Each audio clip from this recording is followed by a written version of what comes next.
The rain hammered against the windows of our small cottage in the Cotswolds, mirroring the storm brewing inside me.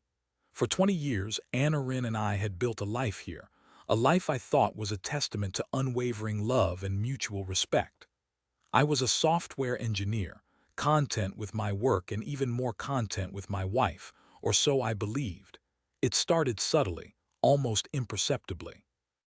Aneurin, a museum curator, had always been passionate about his work, spending long hours restoring ancient artifacts and preparing exhibits.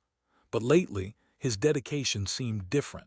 He was distracted, often lost in thought, and his phone became an extension of his hand. I chalked it up to the pressures of his job, a major exhibit he was preparing on Roman Britain.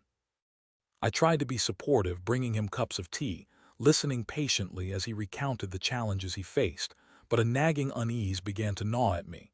One evening, Aneurin claimed he had to work late at the museum. I decided to surprise him with dinner. I packed a basket with his favorite sandwiches, a thermos of hot soup, and a slice of apple pie, his guilty pleasure. The drive to the museum was short, but the closer I got, the more my anxiety intensified.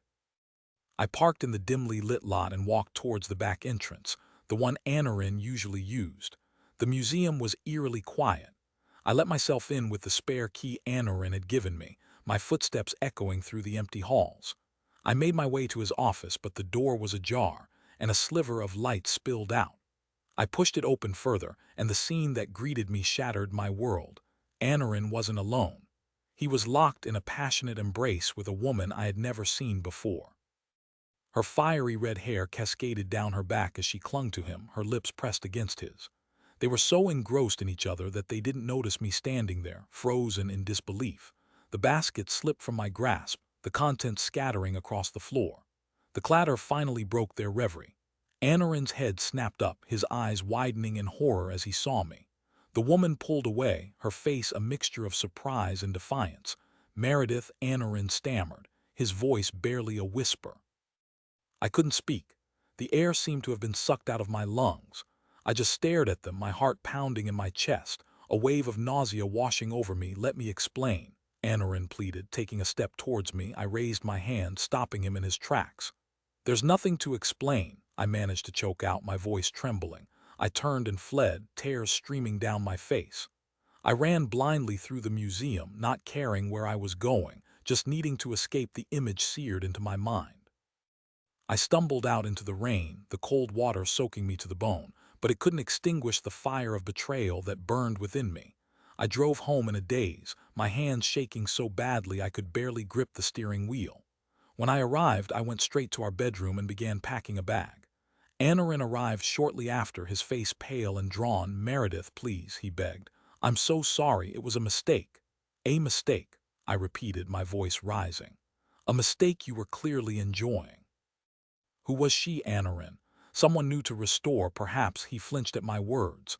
"Her name is Bront. She's a visiting scholar from Oxford. We've been working closely together on the exhibit." "Working closely," I sneered.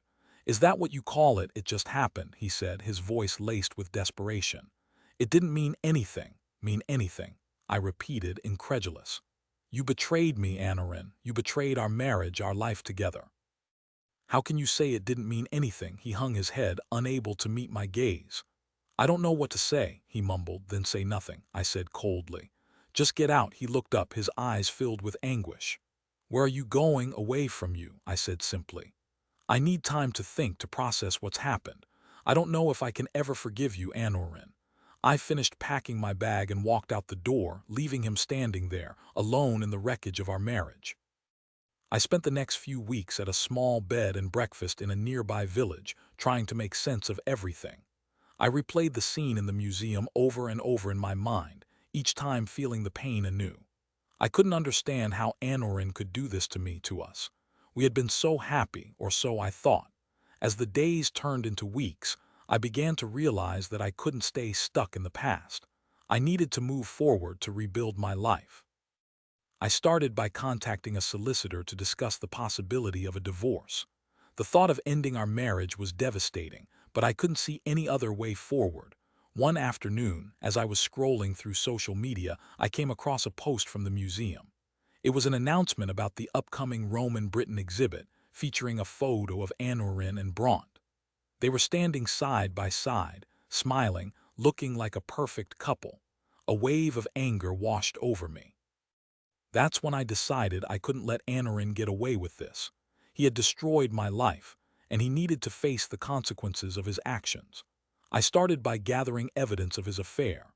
I hired a private investigator to track his movements and document his relationship with Bront. The investigator uncovered a series of emails and text messages that confirmed their affair had been going on for months. Armed with this evidence, I confronted Aneurin. I presented him with the emails, the text messages, and the photos taken by the private investigator. He couldn't deny the truth any longer. "I'm so sorry, Meredith," he said, his voice filled with remorse. "I never meant to hurt you, but you did," I said coldly. "You shattered my trust, my heart, my life." I told him I was filing for divorce and that I intended to seek full custody of our assets. He protested, claiming he deserved half of everything we had built together. "You forfeited your right to anything when you cheated on me," I said. "I'm going to make sure you pay for what you've done." The divorce proceedings were long and acrimonious. Aneurin fought me every step of the way, but I was determined to hold him accountable for his actions. In the end, I won. I was awarded the majority of our assets, including the cottage in the Cotswolds. Aneurin was left with nothing but his job and his mistress, but my revenge didn't stop there. I knew that Aneurin's reputation was everything to him. He had worked hard to build his career, and I wasn't going to let him get away with tarnishing it. I contacted the museum's board of directors and presented them with the evidence of Aneurin's affair. I explained how his behavior had created a hostile work environment and how it had damaged the museum's reputation. The board was appalled. They launched an internal investigation and after a thorough review decided to terminate Aneurin's employment. He was devastated. He had lost his wife, his home, his career, and his reputation. He had nothing left. I watched as his life crumbled around him and I felt a sense of satisfaction. He had hurt me deeply and he had paid the price. But as the dust settled, I began to realize that revenge hadn't brought me the peace I had hoped for. I was still hurting, still angry, still betrayed. I had won, but at what cost? I decided that I needed to move on, to let go of the past and focus on the future. I sold the cottage in the Cotswolds and moved to a new city, where I started a new job and made new friends. I began to explore new hobbies and interests, rediscovering the joy in life. It wasn't easy. There were days when the pain of Aneurin's betrayal would resurface, but I refused to let it consume me.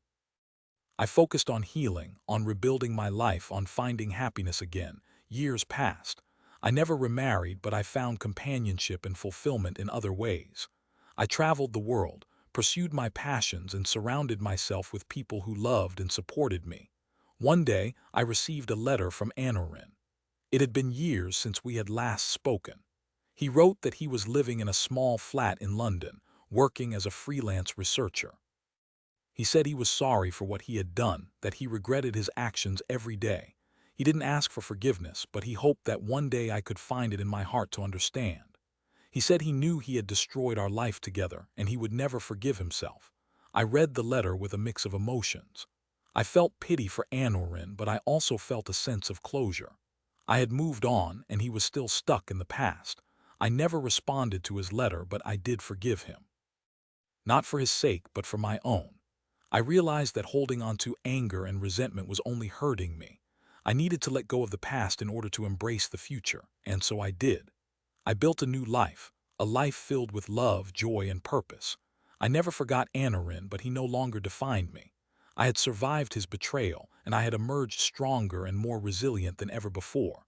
I learned that revenge may feel satisfying in the moment, but it ultimately leaves you empty. True healing comes from forgiveness, from letting go of the past, and from embracing the possibilities of the future.